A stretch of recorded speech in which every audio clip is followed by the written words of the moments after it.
কেমন আছেন আপনারা? আছি ভাই, আলহামদুলিল্লাহ। রাত্রির প্রায় 10টা পার হওয়ার পথে আমরা কিছু সময় রাসূলের 23 বছর নবুয়তি জীবনের কিছু সময় আলোচনা করব। রাসূলের জীবনের কোনো একটা দিক এক তিল পরিমাণ বাদ দেওয়ার সুযোগ, সবাই বলেন, সুযোগ নাই।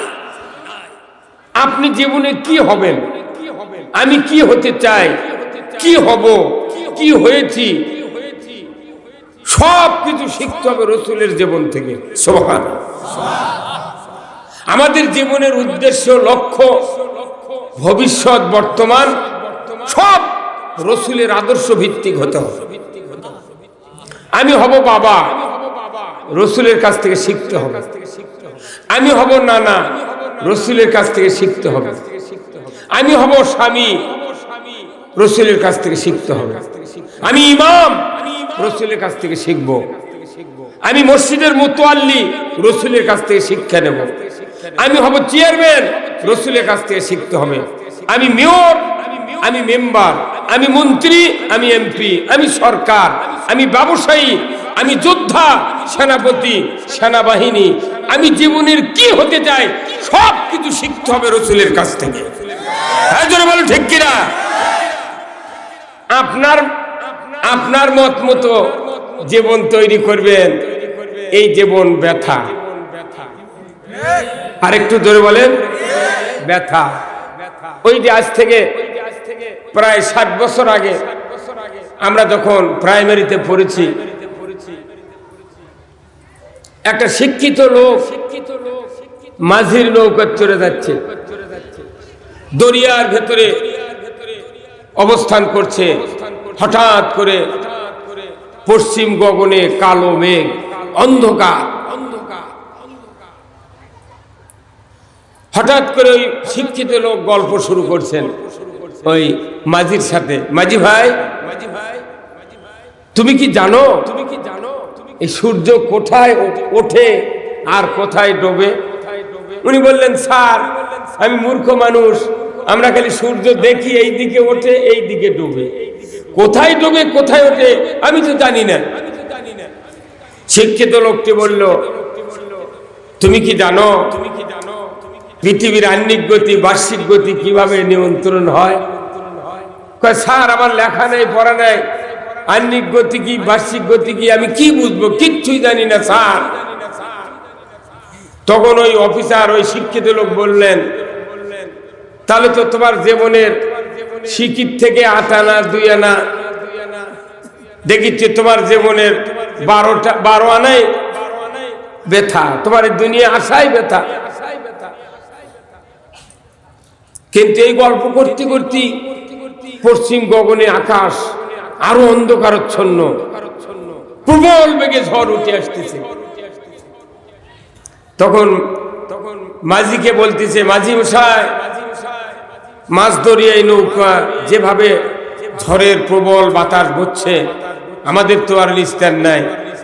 মাঝি তখন বলতেছে, স্যার এতক্ষণ তো আপনি আহ্নিক গতি, বার্ষিক গতি, দুনিয়ার দিন রাতের পরিবর্তন সবকিছু আমার থেকে শোনার পর আমার তো জীবন তো 12 আনায় ব্যথা করে দিলেন। তো আমি আপনাকে বলতে চাই, যতই মেঘ করুক আমাদের বাঁচার উপায় আছে। কি উপায়? বলে, যদি নৌকা ডুবে যায় তাহলে আমাদেরকে সাঁতার কেটে কিনারায় যেতে হবে। তা আপনি বলেন তো, আপনি কি সাঁতার জানেন? শিক্ষিত লোকটি বলতেছে, আমি তো সাঁতার জানি না।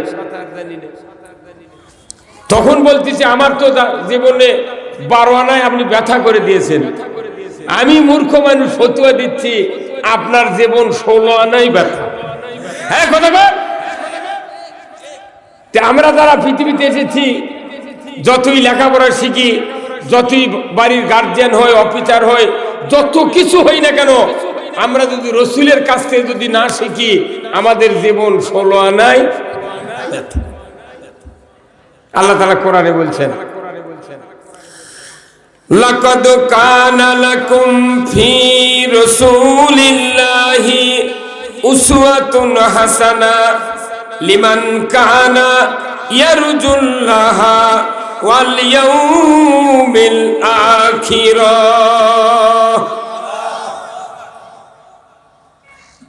আল্লাহ তাআলা বলছেন, ও পৃথিবীর মানুষেরা, তোমরা যদি আখিরাতের আযাব থেকে বাঁচতে চাও তাহলে রাসূলের আদর্শকে উত্তম নমুনা হিসেবে গ্রহণ করো। সুবহানাল্লাহ। কার কথা? তাহলে এটার দ্বারা প্রমাণ, আমি পৃথিবীতে যা করব রাসূলের শিখানো পথে করব। কি ভাই কথা বললেন? রাসূলের শিখানো পথ ছাড়া, রাসূলের রাস্তা ছাড়া পৃথিবীতে আমাদের জীবন পরিচালনা করা ব্যথা। আপনি বলুন তো, রেলগাড়ি বাংলাদেশের যতগুলো জায়গাতে লাইন আছে, কোন একটা লাইন কি 1 ফুট ফাঁকা আছে? সেই পাটগ্রাম, পঞ্চগড় পাটগ্রাম থেকে শুরু হয়েছে চিটাগাঙ্গের কক্সবাজার, পুরো বাংলাদেশ, সিলেট টু নিতপুর, আপনাকে চাপায় রেল গিয়েছে। কোন একটা রেল লাইন 1 ফুট কি ফাঁকা আছে? পুরো রেল লাইন, রেলপাট সংযোগ একইভাবে সংযোগ, যদি হাফ ইঞ্চি নয়, 1 হাত, আধ হাত ফাঁক থাকতো, সাথে সাথে রেলগাড়ি অ্যাক্সিডেন্ট করতো। আপনার আমার জীবন রাসূলের আদর্শ থেকে কোন সময় ফাঁক ফেলানো যাবে না। আপনি মনে করলেন আমি নামাজ পড়বো রাসূলের আদর্শ, ব্যবসা করব শয়তানের আদর্শে, তাহলে কি পড়ে গেল? গ্যাপ। কথা বলেন।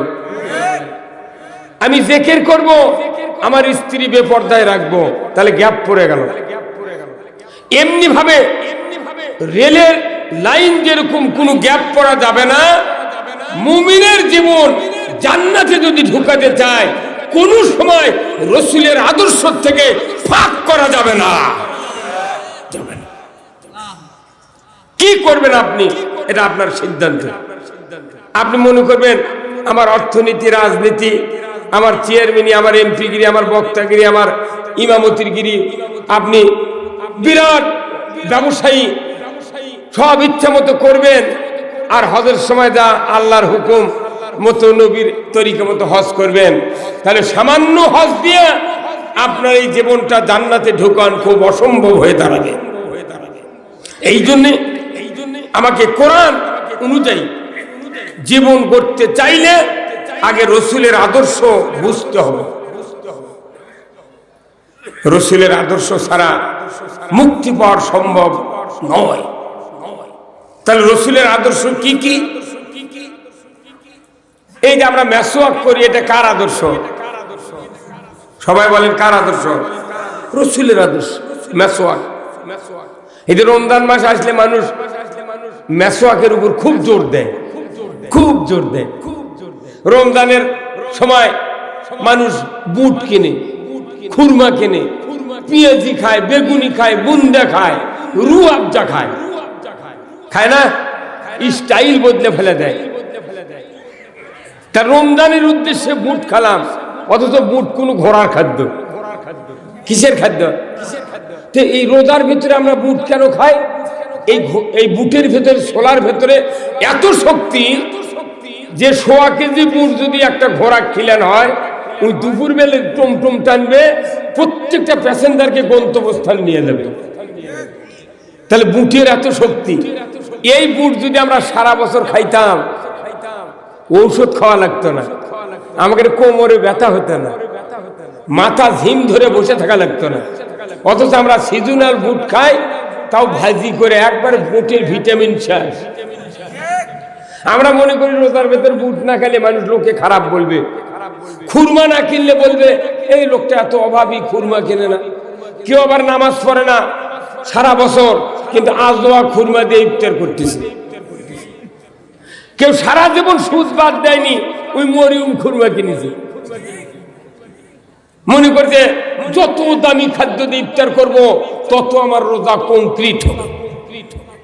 নো, একজন মানুষ সাদা পানি দিয়ে ইফতার করে, সে যদি আল্লাহকে ভয় করে চলে, ওই আজওয়া, ওই মরিয়ম খুরমা, ওই রু আফজা পিয়েজি বুন্দের চেয়ে ওনার রোজার দাম বেশি,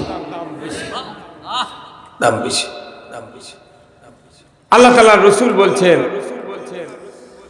মান সামা রমাদান ঈমানাও ওয়া ইহতিসাবান গুফিরা লাহু মা তাকাদ্দামা মিন জামবি। আল্লাহ রাসূল বলছেন যে কেউ যদি রমজান মাসের রোজা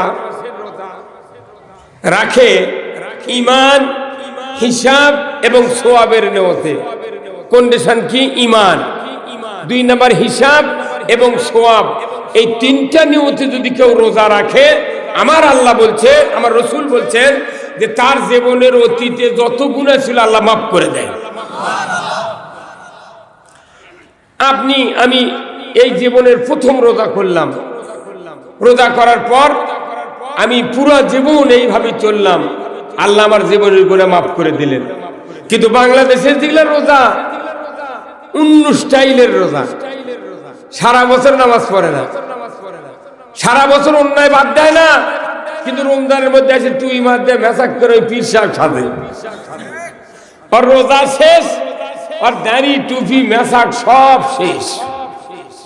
যে লোকটা রমজানের 1 মাস রোজা করলো, তারাবি পড়লো, নামাজ পড়লো, অথচ ঈদুল ফিতরের পরের দিন থেকে নামাজ কাজার নিয়ত করলো, পরীক্ষার রেজাল্ট এর রোজা কবুল হয়নি, এর রোজার পরীক্ষা ফেল। বাংলাদেশে এইরকম রোজাদারি কোনো বেশি, কথা কোনো বেশি না? তাহলে রোজাও আল্লাহ নাযিল করলে কি কারণে? যে তুমি মুত্তাকি হবে, পরহেজগার হবে, আল্লাহ ভীরু হবে। আল্লাহ তাআলা কোরআনে বলছেন, ইয়া আইয়ুহাল্লাযীনা আমানু কুতিবা আলাইকুমুস সিয়ামু কামা কুতিবা আলাল্লাযীনা মিন ক্বাবলিকুম লাআল্লাকুম তাত্তাকুন। আমার আল্লাহ বললেন, ও দুনিয়ার ঈমানদারেরা, তোমাদের উপর রমজানের রোজা ফরজ করা হলো। এই রোজা পূর্ববর্তীদের উপর ফরজ ছিল, এই জন্য তোমাদের উপর রোজা ফরজ করা হয়েছে, যাতে করে তোমরা মুত্তাকি হতে পারো। রোজা কার উপর ফরজ? ঈমানদারের উপর। রোজা কাদের উপর ফরজ? বলেন নাকি কাদের উপর? ঈমানদারের উপর রোজা ফরজ। রমজানের চাঁদ উঠলো, শরীর সুস্থ থাকলো, কোনো সমস্যা নাই, ইচ্ছা করে রোজা ছেড়ে দিল, আল্লাহর এই ফতোয়ায় বোঝা গেল ওই লোকটার ঈমান নাই, ঈমান নাই। সুস্থ অবস্থায় রমজানের মাস পেল, রোজা রাখলো না, ঈমান নাই। আবার এই রোজার ব্যাপারে কনসিডার আছে। আল্লাহ তাআলা বলছেন, মারিদান আও আলা সাফারেন, তুমি যদি অসুস্থ হও, তুমি যদি সফরে যাও, রোজা ছেড়ে দাও। রোজার ব্যাপারে কনসিডার আছে। নামাজের ব্যাপারে মুসলমান পুরুষের কোনো কনসিডার নাই। দশক থেকে বৃদ্ধ সুস্থ পর্যন্ত নামাজ আদায় করতে হবে, কিন্তু রোজার ব্যাপারে কনসিডার আছে। কিন্তু দেখা যায় আমার বাংলাদেশে প্রতি বছর 1 মাস করে রোজা করি, কিন্তু রোজার ভিতরে যে মানুষের তাকওয়া, পরহেজগারি, আত্মীয়তা, দান খয়রাত যেভাবে করি, এইভাবেই যদি আমরা সারা বছর থাকতাম, আল্লাহর ইজ্জতের কসম, বাংলাদেশের মানুষের দ্বারা কোনো অন্যায় হতো না। ধরে বলো ঠিক কিনা? অন্যায় হতো না। কিন্তু আমরা কি তাই থাকি? আবার এই যে রোজার ভেতরে আমরা 1 মাস ভালো থাকি, নামাজ কালাম দান খয়রাত সব ইচ্ছা মতো করি না, আল্লাহর হুকুম মতো করি।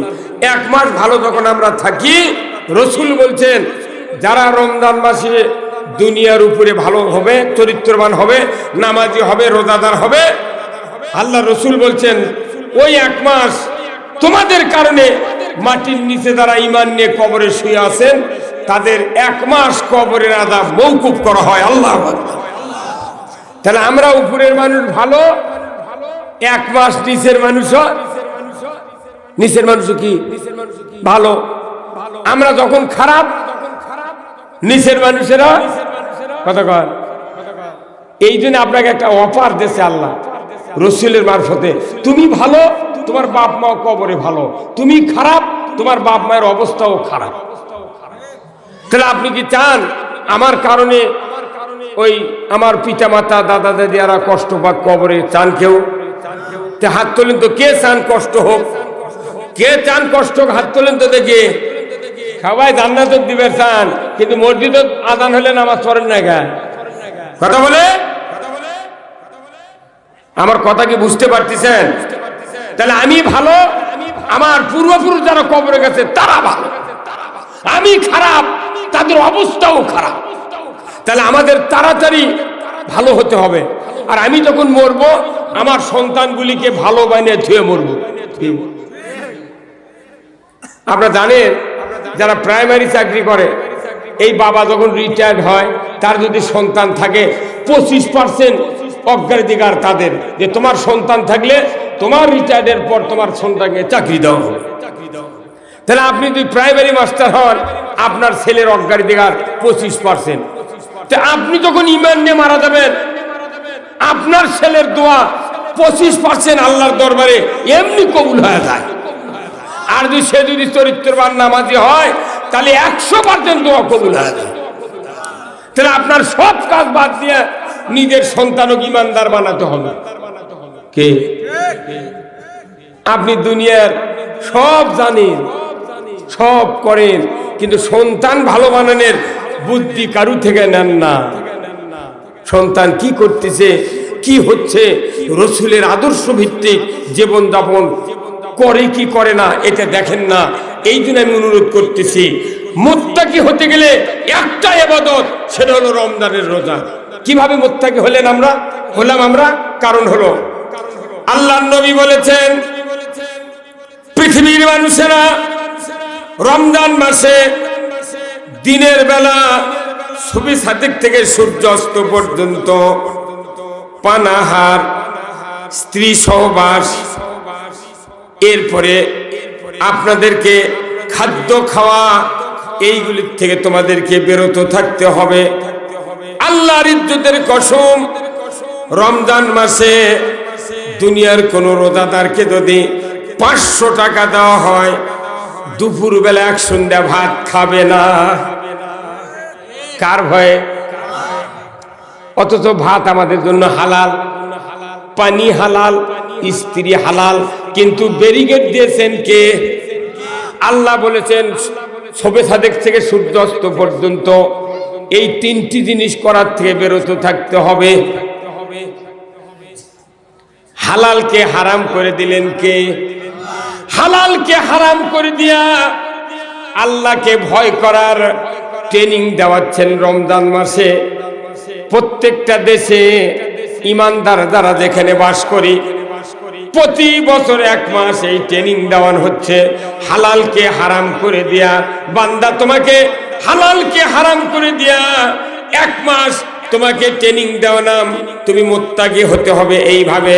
তাহলে যেটা হালাল হারাম করে দেওয়ার পর যেভাবে আমরা মানি, আর যেটা ডাইরেক্ট হারাম করা হয়েছে ওটা এর চেয়ে দ্বিগুণ শক্তিতে হারাম করতে হবে। রোজার মধ্যে কিছু খায় না, কিন্তু রোজা এটা দিনের বেলা খালি হারাম, রাত্রের সমানে খান। কিন্তু সুদ রাতেও হারাম, দিনেও হারাম। কথা বলেন না গায়ে? সুদ রাতেও হারাম, দিনেও হারাম। খাওয়াই যাবে না, দেওয়া যাবে না, এটা ডাইরেক্ট হারাম। তাহলে সুদ হারাম, ডাইরেক্ট কোরআনে আহাল্লাল বাইয়া হারামার রিবা। সুদ হারাম, ব্যবসা হালাল। এই হারাম জিনিস অহরহ চলতেছে, কোনো বাধা নাই। আর রোজার মধ্যে খালি কত ভাত খায় না দিনের বেলা, ওই ভাতের ধার দিয়ে যায় না। তাহলে কি বুঝলো? রোজার কি বুঝলো? হ্যাঁ, রোজার সময় যে আপনি হালাল হারাম করে দিয়ে খান না, আর ডাইরেক্ট হারাম করলো। জেনা হারাম, চুরি হারাম, মদ হারাম, ইয়াবা হারাম, কতক্ষণ সব হারাম। এই হারামগুলা আপনি সমাজে চালু করে রাখলেন, আর রোজার মধ্যে আপনি হারাম এনা কষে ভাত খাওয়া হারাম, স্ত্রী কাজ যাওয়া হারাম, পানাহার হারাম, বিড়ি খাওয়া হারাম, সব বাদ দিয়ে সুফি সাজিছে। আবার দেখেন কত পার্সেন্ট রোজাদার রোজা করে মোত্তাকি হলো। যে ব্যক্তি রোজা করলো অথচ স্মোকিং ম্যান, ধূমপান করে, এই লোকটা সারাদিন বিড়ি সিগারেট খেলো না, ইফতার না নিল একবারে 4টা খালো। কথা বল, ইফতার নিয়ে প্রথম 4টে শলা পকেট নিয়ে জামা ভারত করে নিয়ে মসজিদ বেলে যাচ্ছে তারাবি করবেন। প্রথম সিগারেট বিড়ি ধরাতে গ্যাস লাইট দিয়ে, পরে কার 3টা ধরাতে ওরই পাশার আগুন দিয়ে। কথা কয় না মানে, তাহলে কি মুত্তাকি হলো আমার বুঝে আসে না। হ্যাঁ, কি মুত্তাকি? তার মানে রোজাদের তাকওয়া অর্জন করার একটা মাধ্যম রোজা। আমরা বুঝিনি, রোজা বুঝিনি, তাহলে কিভাবে আপনাকে কোরআন কত পার্সেন্ট সহজ করে আপনাকে বুঝাতে হবে আমি বুঝতে পারি না। এই কয়েকদিন পরে রোজা আসতেছে, আপনার রজব চলে যাচ্ছে, শাবান, রমজান। এই রজব হলো পি টেস্ট, শাবান হলো টেস্ট, আর রমজান হবে ফাইনাল।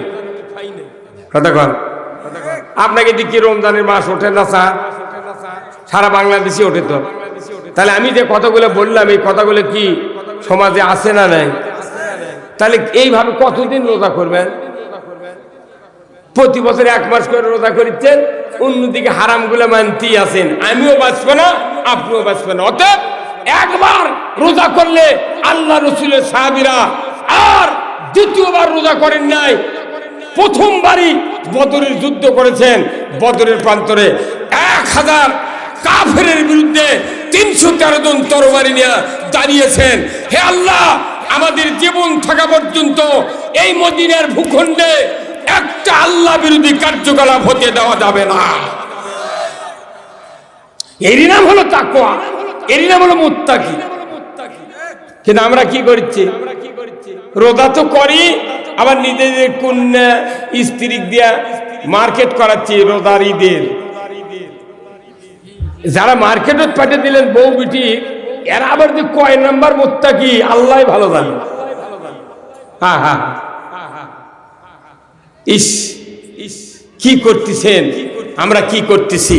তাহলে আসুন, এটা কোরআনের কথা। এই মাসটা আল্লাহ রাসূল নিজে দোয়া করেছেন, আল্লাহুম্মা বারিক লানা ফি রজব ওয়া শাবান ওয়া বাল্লিগনা রমাদান। হে আল্লাহ, তুমি রজব এবং শাবানের বরকত দাও, আর রমজান পর্যন্ত আমাকে পৌঁছায় দাও। জোরে কোন সুবহানাল্লাহ। আমাদের এই দোয়া করি, আমরা করি, ইমামরা করেন মুক্তাদিদেরকে নিয়ে। কিন্তু রমজানের কত দাম, রমজান মাসের কত দাম! সমস্ত অপরাধ মাফ হয়ে যাবে। 1 নম্বর হলো ঈমান, 2 নম্বর হিসাব, 3 নম্বর হলো সওয়াব। ঈমান কাকে বলে? আপনার যে ঈমান এনেছেন, আপনি কোন ঈমানদারের উপর রোজা ফরজ? যে ঈমানদার আল্লাহর উপর ঈমান এনেছে, সাথে সাথে তাগুতকে প্রত্যাখ্যান করেছে, এমন ঈমানদারের উপর রমজানের রোজা ফরজ। তাগুত কি? আল্লাহ রাব্বুল আলামিন কোরআনুল কারীমে বলছেন, ফামান ইয়াকফুর বিত-তাগুত ওয়া ইউমিন বিল্লাহ। আল্লাহ কোরআনে বলছেন, তুমি যদি ঈমান আনতে চাও, আগে তাগুতকে অস্বীকার করো। তাগুত কি এই সম্পর্কে আমাদের আবার জানতে হবে। তাগুতকে যতক্ষণ অস্বীকার না করবে ততক্ষণ ঈমান আনার জন্য নিষেধ করেছেন কে? আগে তাগুতকে অস্বীকার করো। তাগুত মানে কি? আল্লাহ বিরোধী, রসুল বিরোধী যত আইন আছে, কানুন আছে, কর্মসূচি আছে, সব প্রত্যাখ্যান করতে হবে। ওকে মূলাৎপাদন করতে হবে। তারপরে আমাকে লা ইলাহা ইল্লাল্লাহু মুহাম্মাদুর রাসূলুল্লাহ, তারপরে তাওহীদের উপর ঈমান, তারপরে হলো রিসালাতের উপর ঈমান।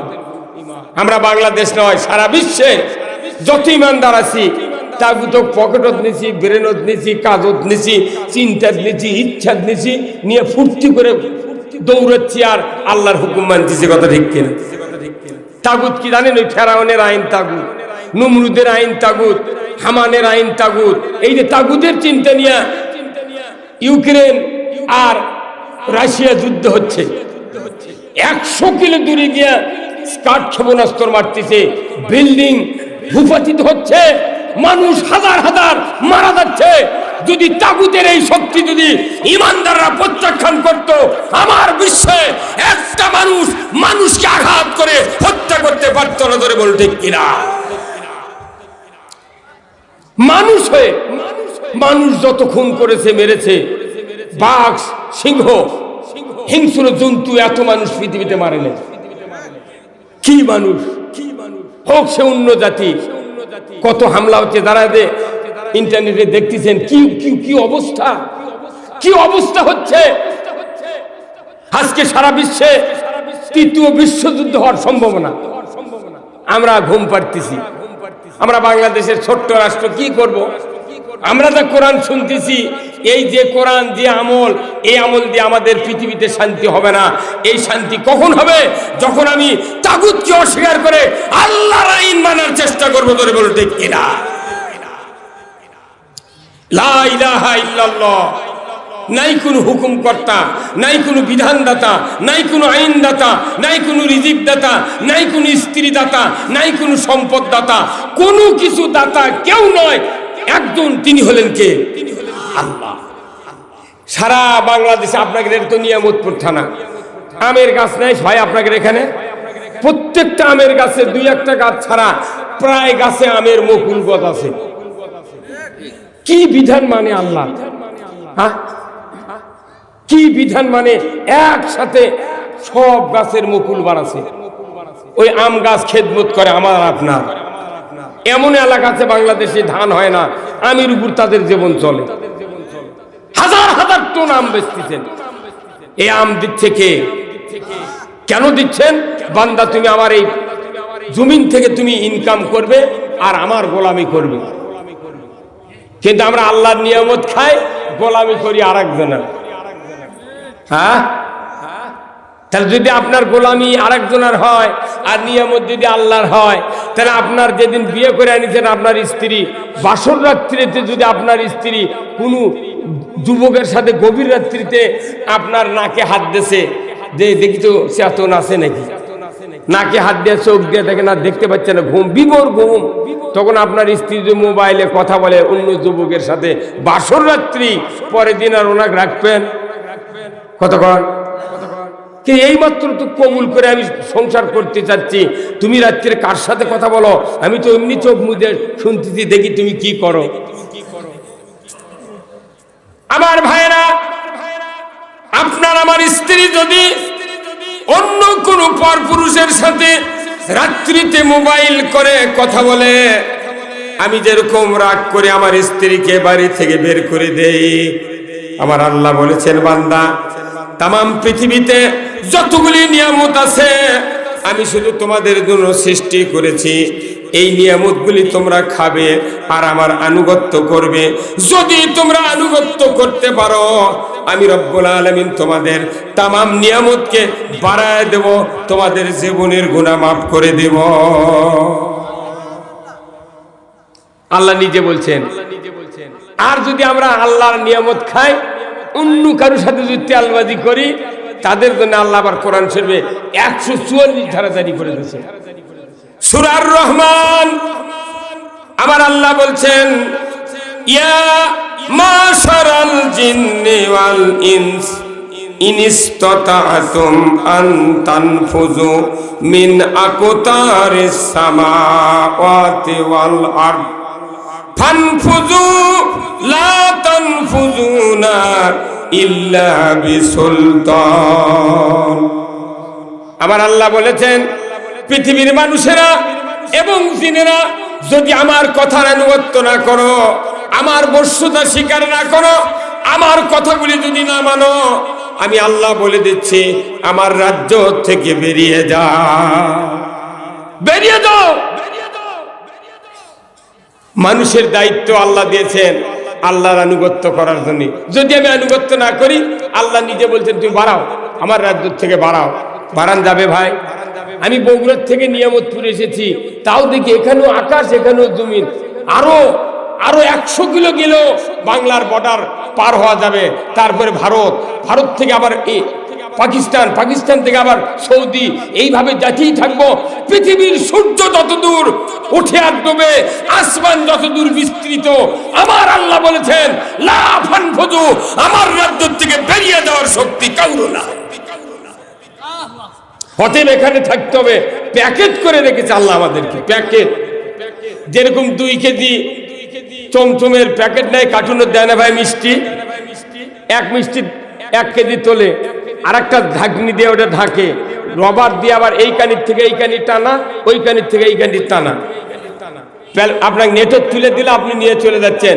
কিয়ামত পর্যন্ত যদি ওই কার্টুন আপনি একটা শোকেসের মধ্যে কিংবা ফ্রিজের মধ্যে রাখেন, একটা মিষ্টির হাত দিয়ে বের না করেন, ওই মিষ্টির বাবার শক্তি নেই উঠতে লাফে বাড়ায়। কথা বলে না? কারণ কি? ওই যে কার্টুনের যে চেহারা, আমাকে আল্লাহ দুনিয়াতে এইভাবে কার্টুন দিয়ে বাঁধতে থাকবে। যতই মাস্তানি করেন ওই 1 ইঞ্চি যেতে পারবেন না। যদি যাওয়া যেত, ফেরাউন মিশর ছেড়ে চলে গেল হনি, এটি থাকলে তো আমি পানির মধ্যে ডুবে মরব। তেরা যাই বাবা, কোথাও যেতে পারবেন না। আল্লাহ কোরআনে বলছেন আইনামা তাকুনু ইউদরিকুমুল মাউতু ওয়ালাউ কুনতুম ফি বুরুজিম মুশাইয়াদা। আইনামা তাকুনু ইউদরিকুমুল মাউতু, দুনিয়ার মানুষেরা তোমরা যদি মরণের হাত থেকে বাঁচার জন্য সুদৃঢ় দুর্গ তৈরি করো, সেখানে যদি অবস্থান করো, আমি রব্বুল আলামিন ওই জায়গায় তোমাদের জন্য মৃত্যুকে হাজির করে দেব। কেউ বাঁচবে না, এমন কোন শক্তি নাই মরার হাত থেকে বাঁচবে। কোন ট্যাবলেট নাই, কোন ঔষধ নাই, কোন শক্তি নাই। মৃত্যুবরণ করতে হবে। ম্যান ইজ মর্টাল, মানুষ মরণশীল। কুল্লু নাফসিন যায়িকাতুল মাউত। আল্লাহু আকবার।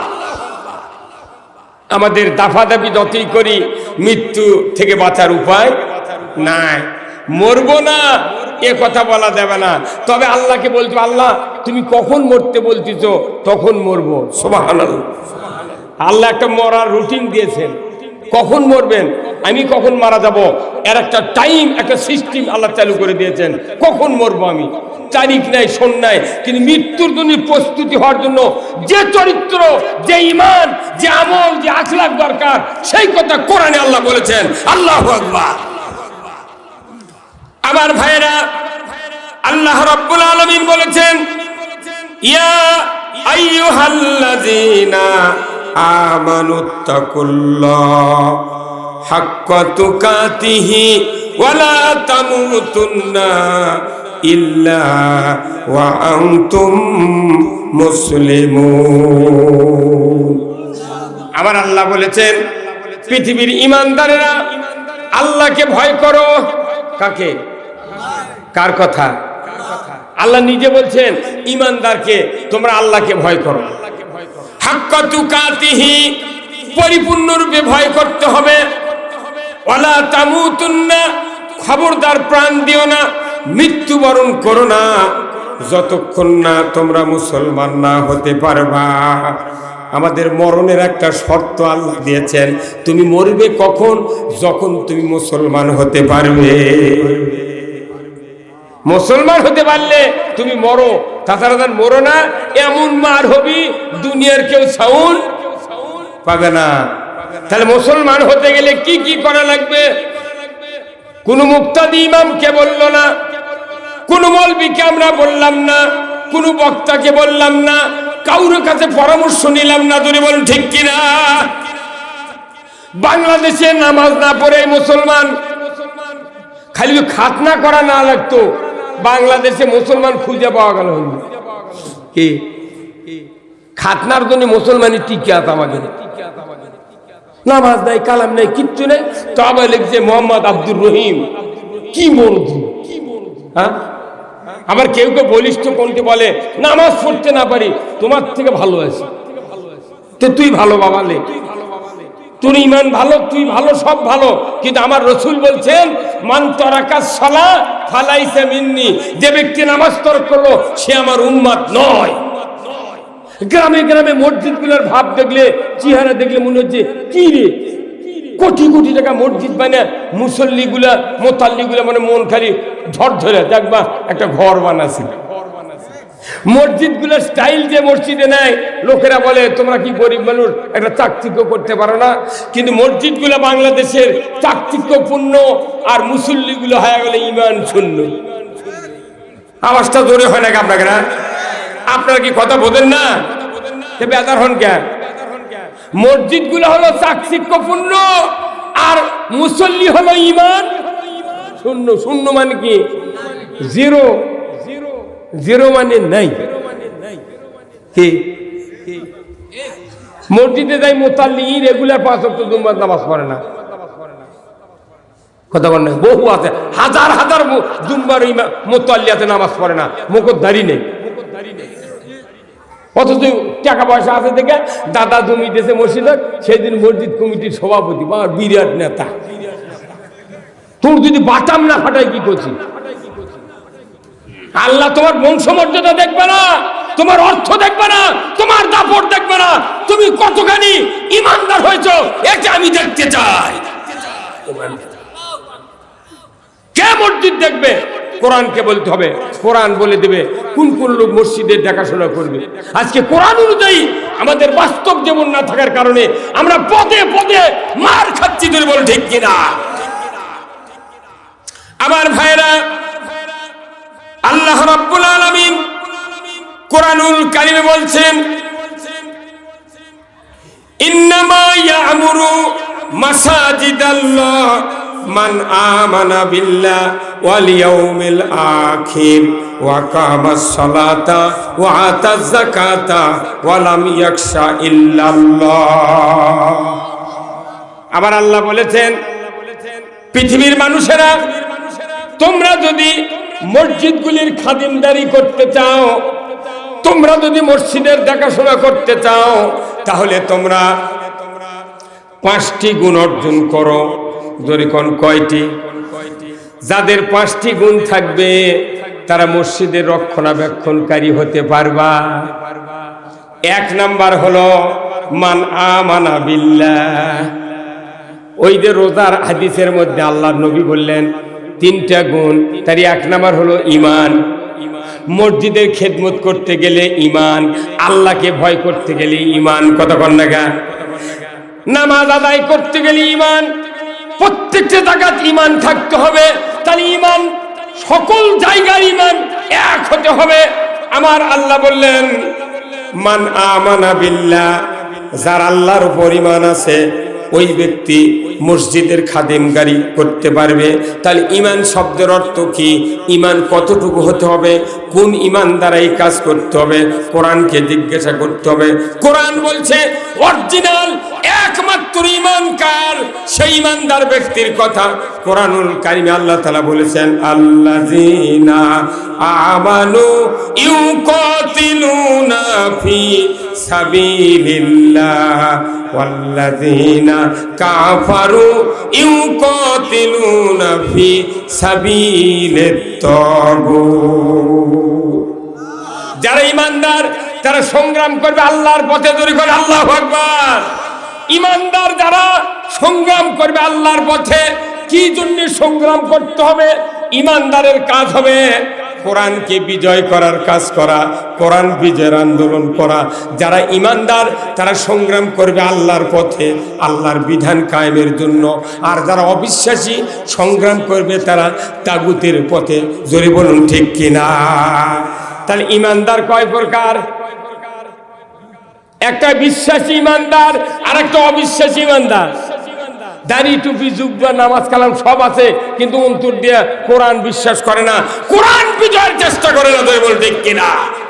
তাহলে ঈমানদার অবিশ্বাস করো, বাংলাদেশে সারা পৃথিবীতে হাজার হাজার কোটি কোটি ঈমানদার আছে, কিন্তু আল্লাহ বলছেন ও দুনিয়ার মানুষেরা, ঈমান আছে তাদের, তারা মসজিদের দেখাশোনা করতে পারবে। আমাদের ঈমানদার বাংলাদেশে 2 প্রকার, একটা হলো ভেজাল যুক্ত, ভেজাল মুক্ত। এই যে সরষের তেল দেখেননি ভাই, সরষের তেলের দাম তো অনেক। এইবার শীতের মধ্যে দেখবেন সরষের তেল কোনো ভেজাল হয়নি। কেন? ভেজাল দিলে দূরে থাকি।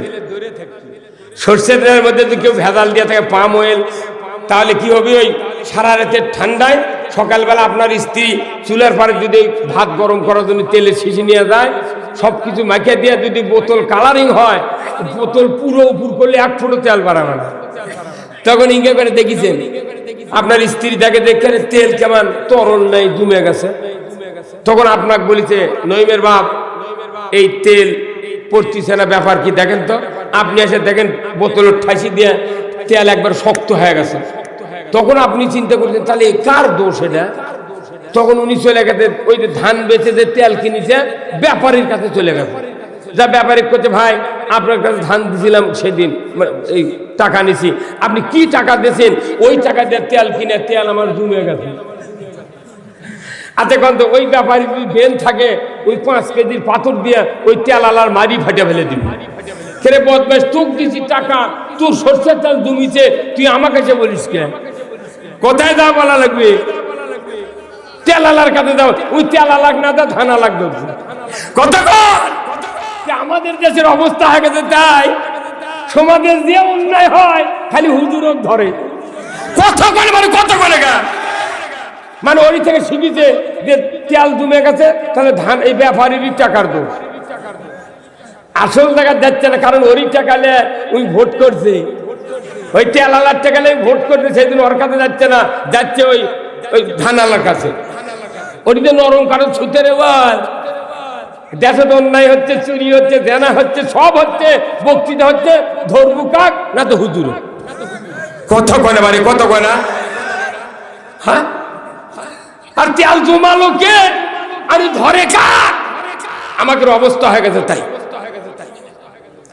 আমার ভাইরা, আল্লাহ রাব্বুল আলামিন কোরআনুল কারিমে বলেছেন, ইমানদার, পাক্কা ইমানদার তারাই যারা কোরআন বিজয়ের জন্য সংগ্রাম করে আল্লাহর পথে।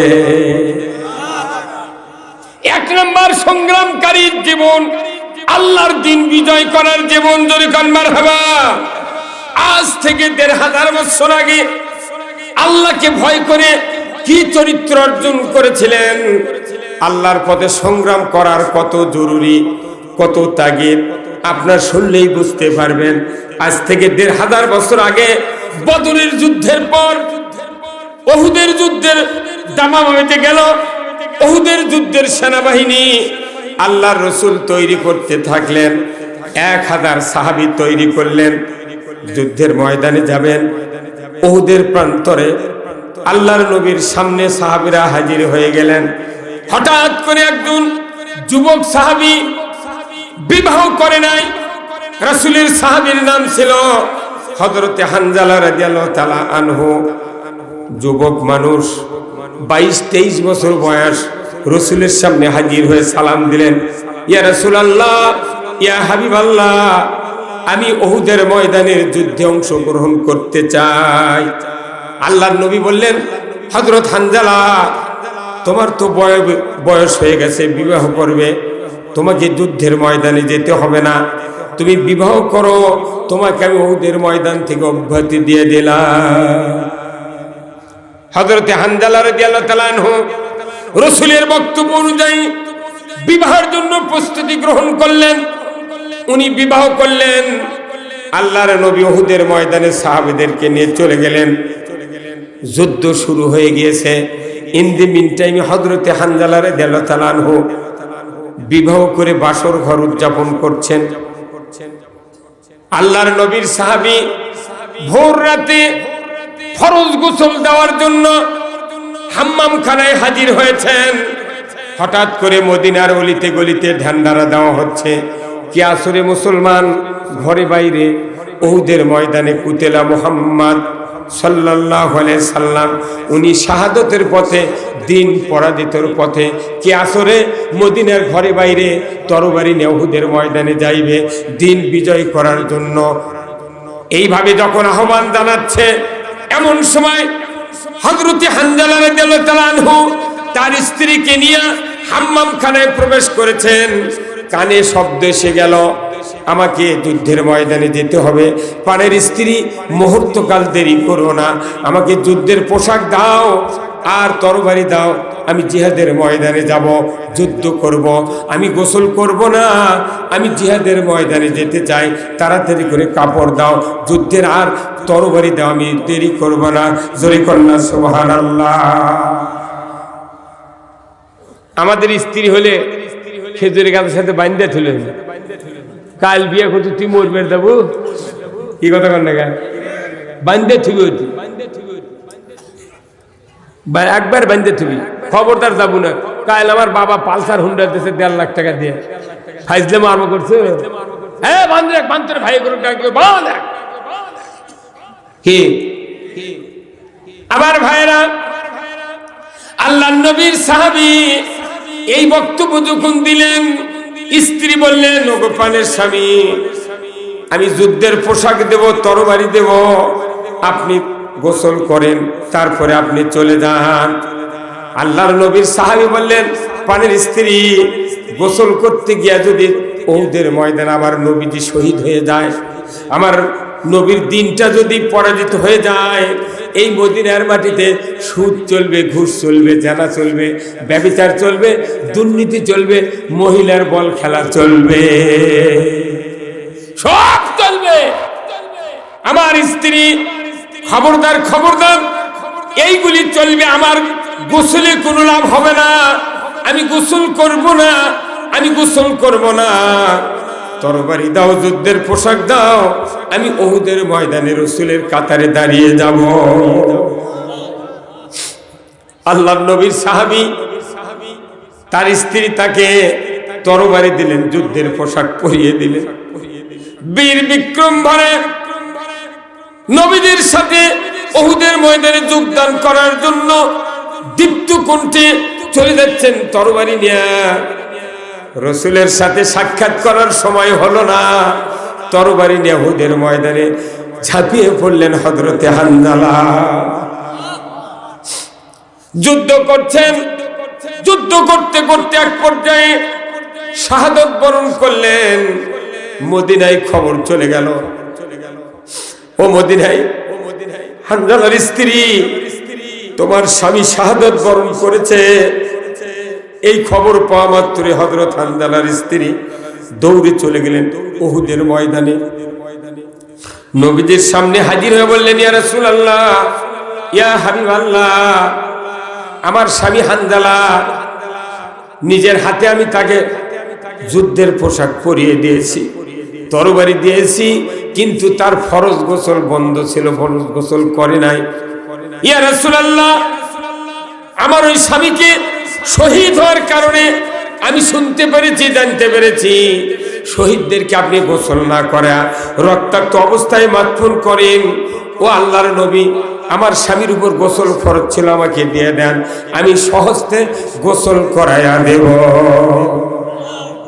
আল্লাহর নবী বললেন, ও হানজালার স্ত্রী, আমি তো নিষেধ করেছি হানজালাকে যুদ্ধের ময়দানে আসার জন্য, আমার সাথে তো দেখা হয় নাই, কখন শাহাদাত বরণ করলো, কখন যুদ্ধের ময়দানে আসলো আমি জানি না। আল্লাহর নবী আবু বকর, উমর, ওসমান, আলী রাদিয়াল্লাহু তাআলা আনহুকে বললেন, ও আমার সাহাবীরা, উহুদের ময়দানে কতজন সাহাবী শাহাদাত বরণ করেছেন একত্রিত করো। এক এক করে 69 জন সাহাবীর লাশ একত্রিত করে কাতারবন্দি করে শোয়া রেখেছে। হযরতে আমির হামজা রাদিয়াল্লাহু তাআলা আনহুকে একটা শটের ভেতর করে জড়িয়ে, যে মানুষটাকে 70 টুকরায় বিভক্ত করা হয়েছিল উহুদের যুদ্ধের ময়দানে, আমার ভাইয়েরা, তার লাশটা সহ 69 জন সাহাবীর লাশ উহুদের ময়দানে কাতারবন্দি করে শোয়া রাখা হয়েছে।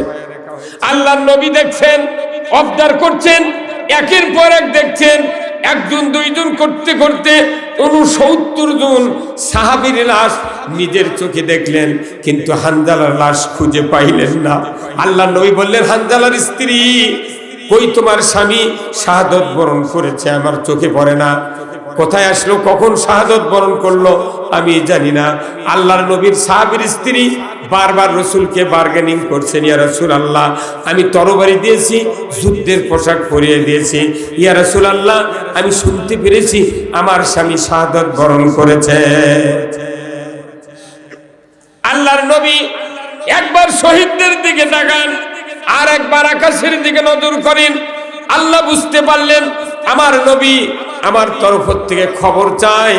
আল্লাহ জিব্রাইলকে বলে দিলেন, জিব্রাইল যাও, যাও রে জিব্রাইল যাও, আমার হাবিবের কানে কানে বলে দিয়ে আসো যে হানজালা ফরজ গোসল করলো না, ফজরের নামাজ আদায় করলো না, আমার মহব্বতে, দিনের মহব্বতে, কোরআনের মহব্বতে, রসুলের ভালোবাসায় তরবারি নিয়ে উহুদের ময়দানে যুদ্ধ করে করে শাহাদত বরণ করেছেন। ও গো আল্লাহর নবী, ও আমার ফেরেশতা জিবরাইল, তুমি তাড়াতাড়ি করে আমার হাবিবকে খবর দিয়ে আসো হযরতে হানজালা শাহাদত বরণ করেছেন। আমি ফেরেশতা দিয়া উহুদের ময়দান থেকে হানজালার লাশ চতুর্থ আসমানে উঠায়া হাউজে কাউসারের পানি দিয়া গোসল করায় দিচ্ছে। অল্পক্ষণের ভেতরে হানজালার লাশ উহুদের ময়দানে পৌঁছে দেওয়া হবে। খুনছে রাঙ্গায়া তুনি ময়দানে কারবালা, খুনছে রাঙ্গায়া তুনি ময়দানে কারবালা, উহুদ কোরআন গায়া তোলে খুনে হানজালা, সাল্লাল্লাহু আলা মুহাম্মাদ সাল্লাল্লাহু আলাইহি ওয়াসাল্লাম। আল্লাহু আকবার। আমার ভাইরা, উহুদের ময়দানে শহীদ হলেন, ফজরের নামাজ আদায় করলেন না, ফজরের নামাজের 2 ফরজ, গোসল করলেন না, গোসলের কয় ফরজ? হ্যাঁ, গোসলে কয় ফরজ? এই 2 দিন খালি সবারই জানা লাগবে। গোসলের 3 ফরজ, কতক্ষণ টাকা?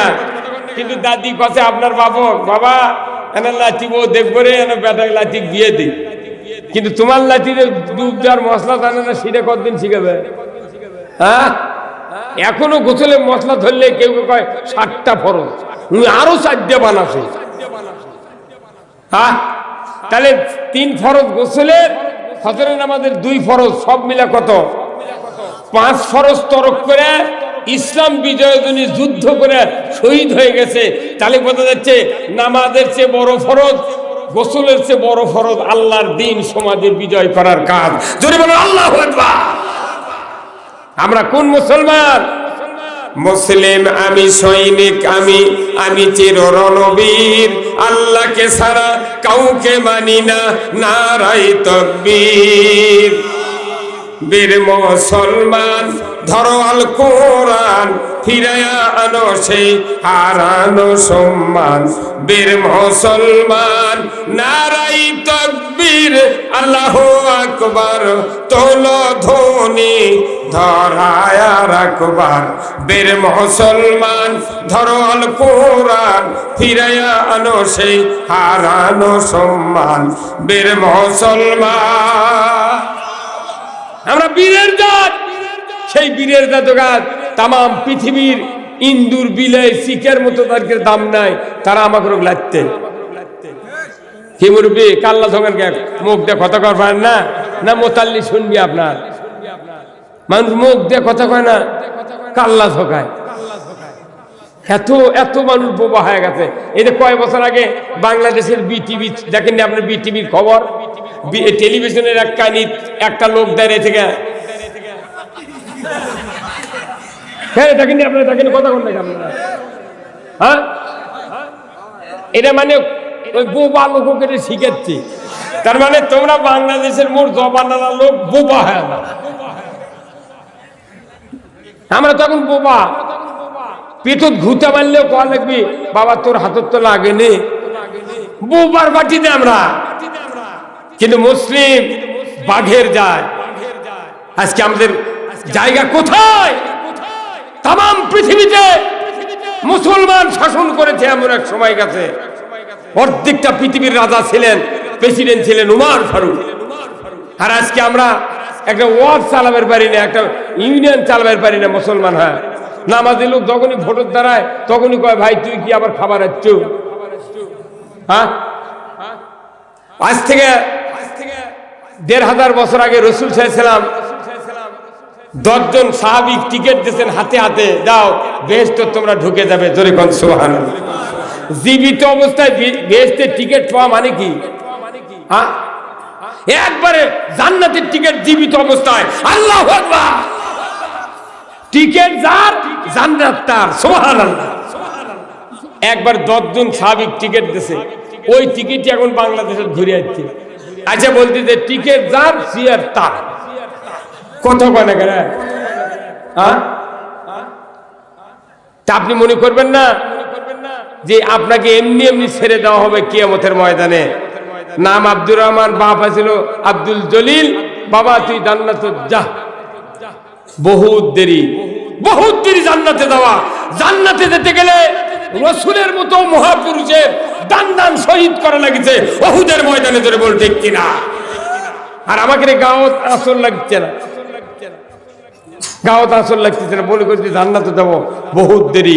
এই জন্য আমি আপনাদের অনুরোধ করব, আল্লাহর নবীর সাহাবীরা জীবন বাজি রেখে তারা ইসলাম বিজয়ের চেষ্টা করেছে। আজকে আমরা কোথায়? এই কোরআন বিজয় ছাড়া সুদ বন্ধ হবে না, জানা বন্ধ হবে না, চুরি বন্ধ হবে না, পর্দা ফরজ হবে না, যত রকমের অন্যায় একটাও বন্ধ হওয়ার সুযোগ নাই, সুযোগ নেই। কি করে ওখানে? কি বলে? হ্যাঁ,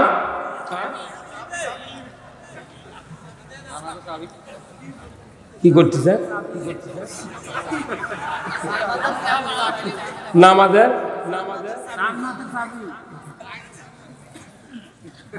নামাজ পড়লেও জান্নাতের চাবি পাওয়া যাবে। নামাজের সাথে প্রত্যেকটা কর্মকাণ্ডের একই সম্পর্ক থাকা লাগবে। নামাজ যদি আল্লাহর পড়বো, যে নামাজ কায়েম করবে আল্লাহর সমস্ত হুকুম নামাজের সাথে আপনাকে মিলতে হবে। আমি উদাহরণ দিচ্ছি। আচ্ছা, ক্যারাম বোর্ড আছে নাকি আপনাদের দেশে? এখন তো চেয়ারম্যানরা নির্বাচনের দাঁড়ালে মেম্বাররা ক্যারাম বোর্ড দেয়। আবার ক্যারাম বোর্ড 10 টাকা বোর্ড ভাড়া দেয়, 10 টাকা গেম ভাড়া। দেখবেন এই ক্যারাম বোর্ডের 2 দল গুটি আছে, এক দল সাদা, এক দল কালো। মাঝখানে আছে একটা রেড, লাল। আর যেটা হিট করে সেটা হলো হলুদ। 4 জন প্লেয়ার দাঁড়াচ্ছে চারখানি। দেখবেন ওই একজন সাজাচ্ছে, ফাইন করে সাজালে যে কয়টা গুটি ঠিক মতো সাজালে গোল হয়ে যায়। ওই গোল হওয়ার পর ওই লোকটা হাত দিয়ে আবার চাপ দেয়। উনি তো কাদো টাদো কিছু নেই, ওই কাঠের উপরে গুটি চাপে দিচ্ছে। যখন চাপাবেন লাগে তখন গুটি বলে মনে মনে, ভাই এত ঠাসি দিচ্ছি, আমি কি খুব চাপে যাব? এমন একটা জিনিস আমার বুকের তলে দিছ, ঠোকা দিতে দেরি, আমি দৌড়াতে দেরি হবে না। কথা কর, কি দিয়েছেন ওই বুকের তলে? বরিক অ্যাসিড দিয়েছেন। যতই ঠাসি মারেন ওই কি চাপি, ওই খালি পিছলা হয়ে আছে। এখন প্রথম একজন হিট করলো, অর্থ চিন্তা নেই যে গুটি পড়বি পকেটত, ওর প্রথম চিন্তা লড়ে দিলাম। আর একজন মারলো, আরেকটু আগে গেল। তৃতীয় জন মারলো, ওই চিন্তা করবি যে পকেটত ফালানি লাগবি। তখন দেখে যে হিট করছে, রেড পড়ে গেছে পকেটত। তখন ওই 3 জনই জিবাত কামড় খাতে, হয় সব্বনার রেড ফালালো রে, এর সাথে তার পারা যাবে না। তো রেড যখন পড়েছে ওর মন খারাপ, কিন্তু রেড যাই ফালালো, সাথে সাথে ওই রেডের পক্ষের যে গুটি পরে আবার আরেকটা ফালান লাগবে। কি কথা কর না? এখন ওই রেডের পক্ষের গুটি ফালাবার লাগলো, কিন্তু আঙ্গুলো কি যেন লাগে, ওই গুটিটা বাটার মধ্যে লেগেছে, নাও পড়েনি। তখন এই 3 জনই একবার হো হো করে ওই পকেটের থেকে লাল তুলে এনেছে, আবার মাঝখানে ঠোক। হ্যাঁ কথা বল। ওরা বুঝাচ্ছে যে তুই লাল ফেলে কি করলু, লালের পক্ষে যে গুটি তুই সেটা তো ফালাবার পারিসনি, তাহলে তোর এই লাল ফেলে লাভ হয়নি। ওতে লাল আবার ওর দিকে তুলে নিয়ে যা। ওরাই নিজেরা ওই যাই ফালালো ওই কুনি তোলার সাহস পায়নি। যারা 3 জন আছে ওর মধ্যে একজন খুব ফুর্তি করে উঠছে, তুলে লেখা ওটি থুয়ে হো করে উঠছে। কথা কর। এখন নামাজ হলো আসসালাতু মিফতাহুল জান্নাহ, নামাজ হলো বেহেশতের চাবি। কথা কে রসুলের অরিজিনাল, কিন্তু নামাজ আদায় করলেন ঠিক, কিন্তু নামাজের পক্ষের কাজ হলো সুদ হারাম করা। হ্যাঁ কতক্ষণ? পর্দা ফরজ করা, চুরি বন্ধ করা, জেনা বন্ধ করা, দুর্নীতি বন্ধ করা, অন্যায় অপকর্ম বন্ধ করা, আত্মীয়র হক আদায় করা। ধরে বলো ঠিক কিনা? নামাজও ফার্স্ট, ওইগুলি ফেল। আল্লাহ রসুল বলছেন তোমার নামাজ হলো না, অতএব এইরকম নামাজির নামাজ কাফরত বান্ধে আল্লাহ ওই নামাজির মুখত ফিকে মারবি। দেখো রেড গুটি তুলে ওর মুখত ফিকে মারছে। কথা কর। খালি নামাজ পড়লে হবে না, নামাজিদের আল্লাহর হুকুম নামাজের পক্ষে মানতে হবে। ধরে বল ঠিক কিনা? আজকে আমাদের চরিত্র ওই ক্যারাম বোর্ডের গুটির থেকেও নিচে নেমে চলে গেছে। অথচ আজকে সারা বিশ্বে কি চলতেছে, এই ত্রাহি ত্রাহি ভাব। আসুন না আমরা সবাই মিলে আবার চলি কোরআনের ভেতরে, একটু জিকির করেন সুবহানাল্লাহ আলহামদুলিল্লাহ লা ইলাহা, সুবহানাল্লাহ আলহামদুলিল্লাহ লা ইলাহা। দেখো মৌলার কি খেলা, ডঙ্কা বাজে কারবালা, শহীদ হইলেন ইমাম হুসেন, তবু ছাড়ে না ইল্লাল্লাহ লা ইলাহা। জোরে লা ইলাহা।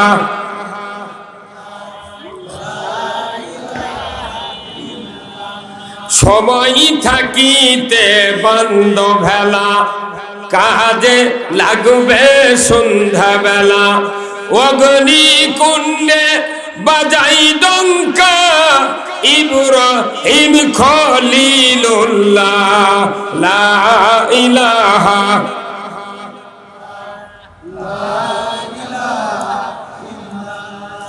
লা ইলাহা ইল্লাল্লাহু মুহাম্মাদুর রাসূলুল্লাহ সাল্লাল্লাহু আলাইহি সাল্লাম। ভাইজানেরা, আজকে নিয়ামতের ভাইরা, ভালা তৈরির ভাইরা, ভাবিস ইউনিয়নের ভাইরা, আমি আপনাদেরকে বলতে চাই, আমরা দুনিয়াতে যা করব রসুলের তরিকা মতো করব, রসুলের আদর্শ মতো করব। আমার আল্লাহ কোরআনুল কারীমে বলেছেন কুল্লু নাফসিন বিমা কাসাবাত রাহিনা ইল্লা আসহাবাল ইয়ামিন ফি জান্নাতিন ইয়াতাসাআলুনা আনিল মুজরিমিন মা সালাকাকুম ফি সাকার ক্বালু লাম নাকু মিনাল মুসাল্লিন ওয়া লাম নাকু নুতিমুল মিসকিন ওয়া কুন্না নাখুদু মাল খাইদিন ওয়া কুন্না নুকাজ্জিবু বিয়াউমিদ্দিন। জোরে কন্না আল্লাহু আকবার। আমার আল্লাহ বলেছেন, ও পৃথিবীর মানুষেরা, কিয়ামতের দিন প্রত্যেক অপরাধ জাহান্নামে গ্রেফতার হবে ইল্লা আসহাবাল ইয়ামিন। আল্লাহর সিংহাসনের ডান পার্শ্বে যারা থাকবে তারা হবে জান্নাতি, বাম পার্শ্বে যারা থাকবে তারা হবে জাহান্নামী। আল্লাহর সিংহাসনের ডানে থাকবে জান্নাতি লোক, বামে থাকবে জাহান্নামী লোক। বলুন তো আমরা কোন দিকে থাকতে চাই? হ্যাঁ, ডান পার্শ্বে তারাই থাকবে যারা আল্লাহর আনুগত্য করবে, রসুলের আদর্শ মানবে। আমরা দেখি ডানে কারা থাকবে, বামে কারা থাকবে। আমার আল্লাহ নবী বলেছেন জান্নাতীরা জান্নাতে যাবে, জাহান্নামীরা জাহান্নামে যাবে। জান্নাতীরা জাহান্নামীদেরকে দেখতে পাবে, তারা আরবি দিয়ে প্রশ্ন করবে ইয়াতাসাআলুনা আনিল মুজরিমিন, হে অপরাধীরা, মা সালাকাকুম ফি সাকার ক্বালু লাম নাকু মিনাল মুসাল্লিন ওয়া লাম নাকু নুতিমুল মিসকিন ওয়া কুন্না নাখুদু মাল খাইদিন ওয়া কুন্না নুকাজ্জিবু বিয়াউমিদ্দিন। আমার আল্লাহ বলেছেন, ও পৃথিবীর মানুষেরা, জান্নাতীরা জাহান্নামীদেরকে জিজ্ঞাসা পড়বে, ইয়াতাসালুনা আনিল মুজরিমিন, হে অপরাধীরা, মা সালাকাকুম ফি সাকার, কোন অপরাধে তোমরা সাকার নামক জাহান্নামে প্রবেশ করেছো? তারা বলবে ক্বালু লাম নাকু মিনাল মুসাল্লিন, আমরা পৃথিবীর জমিনে নামাজি ছিলাম না। বলুন তো বাংলাদেশে নামাজি বেশি না বেনামাজি বেশি? সবাই বলেন কি বেশি?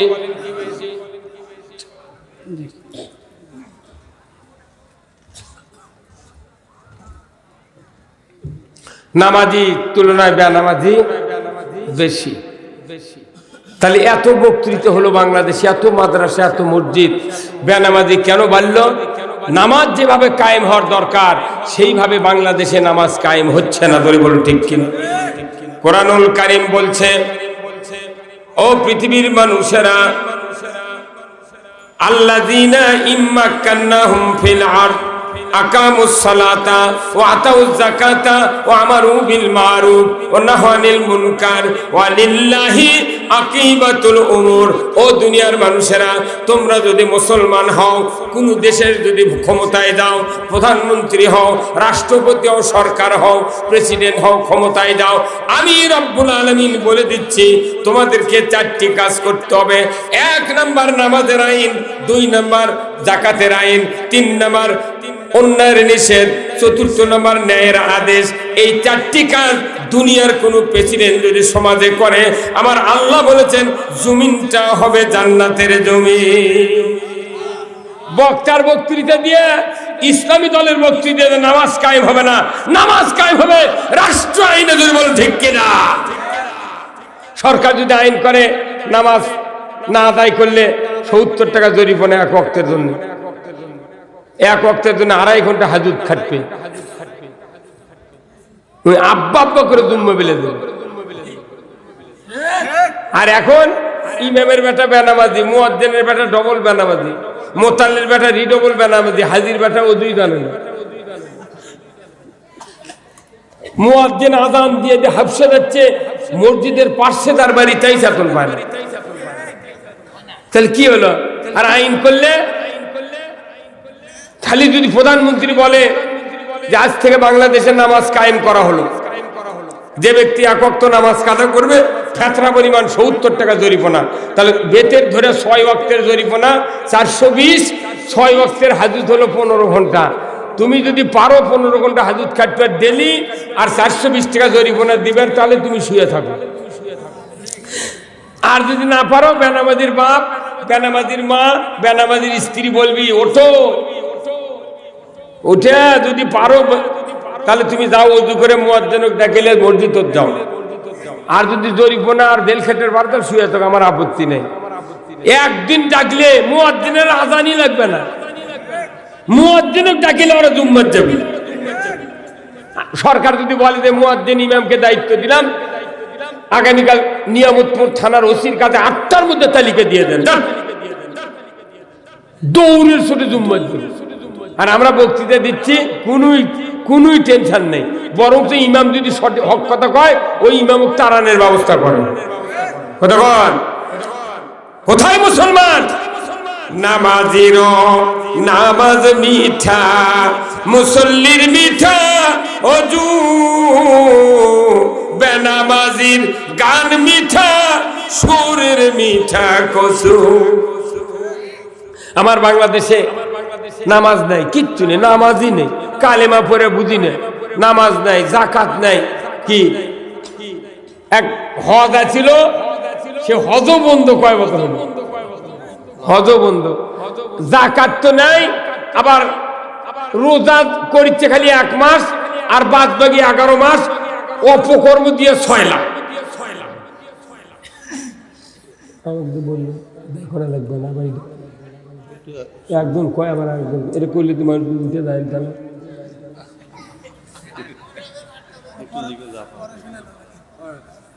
আমি তো বলেছি, তো বলেছি, কথা বুঝতে পারছেন?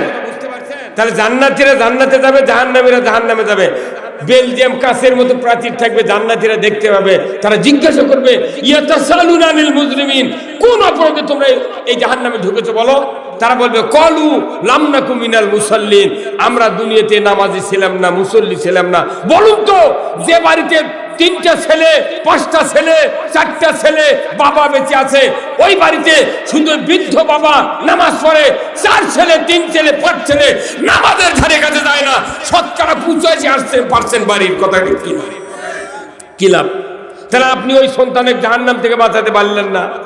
অথচ সন্তানের জ্বর আসলে আপনি জমি কর থুয়ে বেছে চেন্নাইতে জ্বর সারিলে এসেছেন, আর আপনার জীবদ্দশায় জাহান্নামে যাচ্ছে, আপনি কিছু বলতেছেন না। তাহলে বোঝা যাচ্ছে আপনি আপনার সন্তানের দুশ্মন।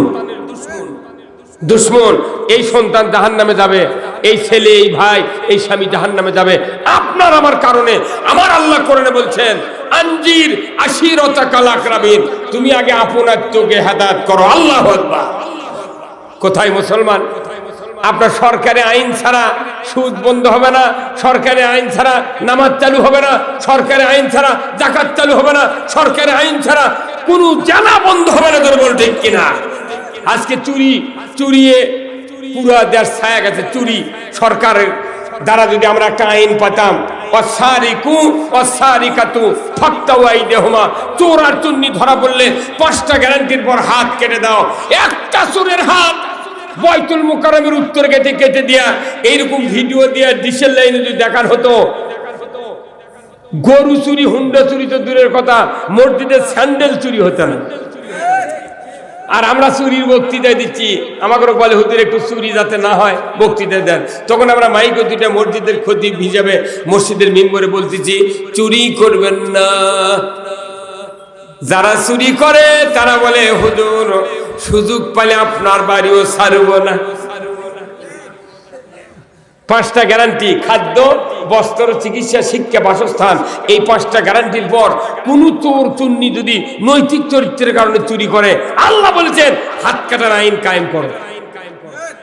আমার দেশের একটা ধনী মানুষ ছিল, বিশাল ধনী, আজ থেকে বেশ কিছু বছর হয়, যখন বাদশাহ ফয়সাল ছিল সৌদির প্রেসিডেন্ট ফয়সাল, তখন একজন আমাদের দেশের একটা বিরাট ধনী লোক, জহুরুল হক না জহুরুল ইসলাম, তাই ছিল কন্ট্রাক্টর, সৌদি আরবের রাস্তা করার কন্ট্রাক্টে গিয়েছিল।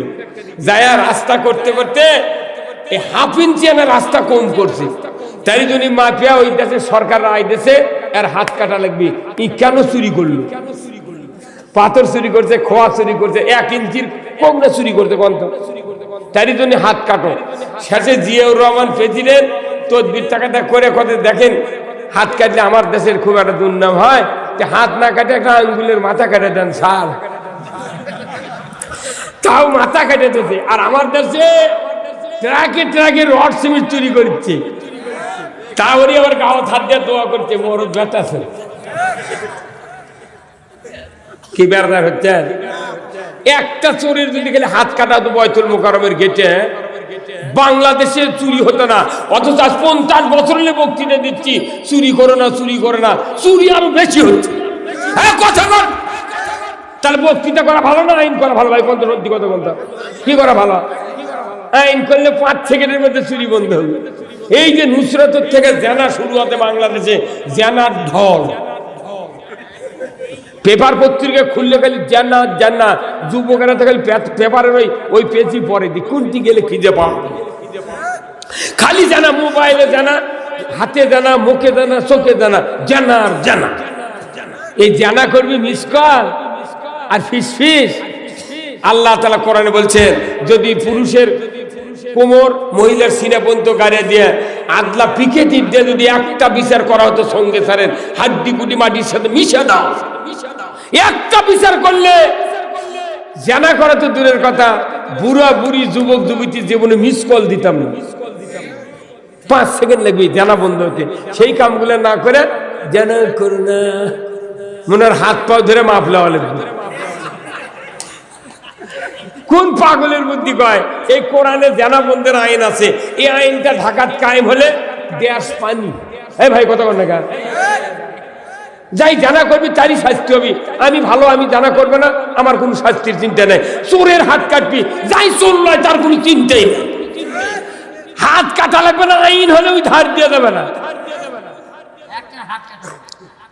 আল্লাহ রসুল থেকে 600 বছর কোরআনের পার্লামেন্ট ছিল পৃথিবীতে, মাত্র একজন চোরের হাত কাটিছে, মাত্র 13 জন চোরের হাত কাটিছে। ওই ইসলামী রাষ্ট্রগুলি 13 জনের হাত কাটছে, পৃথিবীতে চোর ছিল না। আর এখন 900 বছর হলে চোরের হাত কাটার বিধান নাই, মায়ের পেটের মধ্যে চোর জন্মিচ্ছে। কি কোথায় মুসলমান? কার লাগিয়া কাদরে মন, কার লাগিয়া হাস, যিনি করেছেন সৃষ্টি তোমায় তারে ভুলে আসো। এই কোরআন দিয়ে রাসূলুল্লাহ মসজিদে নববীর মিম্বরে বসে 12.5 লক্ষ বর্গমাইল শাসন করেছেন। কি 12.5 লক্ষ বর্গমাইল? সেই কোরআন বাদ দিয়ে আমরা কত আইন তৈরি করলাম, কোনো অন্যায় বন্ধ হচ্ছে না। হচ্ছে এই যে আবার আইন হচ্ছে 21 বছরের যুবক করুক, কি বুঝতে পারেন না? ড্রিঙ্ক করো, মদ খাও, 21 বছরের যুবক তাই মদ খেতে পারবে। এটা যদি হয় পুরো দেশ মদ খোরে পরিণত হবে। কি কথা কন না কেন? অথচ আল্লাহ কোরআনে বলছেন সূরা মাইদার 90 নম্বর আয়াত, ইন্নামাল খামরু ওয়াল মাইসিরু ওয়াল আনসাবু ওয়াল আজলামু রিজসুম মিন আমালিশ শায়াতিন ফাসতানিবুহু। আমার আল্লাহ বলেছেন, ও পৃথিবীর মানুষেরা, তোমরা মদ থেকে বিরত থাকো, জুয়া থেকে বিরত থাকো, মূর্তি পূজার থেকে ইমানদাররা বিরত থাকো, ও লটারির থেকে বিরত থাকো। এইগুলি শয়তানের কাজ, এর থেকে তোমরা পরেজ থাকো, তাহলেই তোমরা সফল কাম। জোরে কন্যা মারহাবা। মদ যে আল্লাহ হারাম করেছেন, জুয়া যে আল্লাহ হারাম করেছেন, লটারি যে আল্লাহ হারাম করেছেন, মূর্তি পূজা মুসলমানের জন্য হারাম করেছেন, এই কয়টি আইন যদি পৃথিবীর জমিনে কায়েম হতো, আল্লাহর ইজ্জতের কসম, দুনিয়ায় যে যুবক তৈরি হতো, ওই যুবকগুলির চরিত্র জিবরাইলের চেয়ে উন্নত হয়ে যেত। আজকে মুসলমান কোথায় কোথায় আমরা চলে যাচ্ছি? আস্তে আস্তে তার হিসাব কিতাব আমরা কেউ করতেছি না। কোরআন নাই যেখানে, সমস্যা বাড়বে সেখানে। আজকে সমাজে সমস্যা। আসুন না আমরা সবাই মিলে এই সমাজে কোরআন বিজয় করি। যদি কোন আল্লাহু আকবার। এই সমাজে কোরআন বিজয় হোক। কারা কারা চান দুহাত তুলে দেখা, নামান হাত। কোরআনের আইনের বিকল্প নাই। কোরআনের আইন দিয়া পৃথিবী একবারে পানি। সুবহানাল্লাহ। আমার ভাইরা, এই কোরআনের আইন আল্লাহ রাসূল কায়েম করলেন, আবু বকর কায়েম করলেন, হযরত উমর ফারুক 10টি বছর কোরআন দিয়ে শাসন করলেন অর্ধেকটা পৃথিবী। আল্লাহর নবীর সাহাবী উমর ফারুক এত যোগ্যতা সম্পন্ন শাসক ছিলেন, আল্লাহর রাসূল বলেছেন, লা বাদা নাবিয়্যা, আমার পরে কোনো নবী আসবে না। যদি নবুয়ত দেওয়া হতো, লাউ কানা উমরকে নবুয়ত দেওয়া হতো, উমরকে নবুয়ত দেওয়া হতো। সেই উমর অর্ধেকটা পৃথিবী কোরআন দিয়ে শাসন করলো। আজকে কোরআনের আমরা কোথায় কি দেখলাম? কিচ্ছু করতে পারলাম না। কোরআন ঘরে আছে, মসজিদে আছে, মাদ্রাসা আছে, সবার বাড়িতে আছে, কিন্তু কোরআনের কোনো সুযোগ সুবিধা আমরা ভোগ করতে পারলাম না।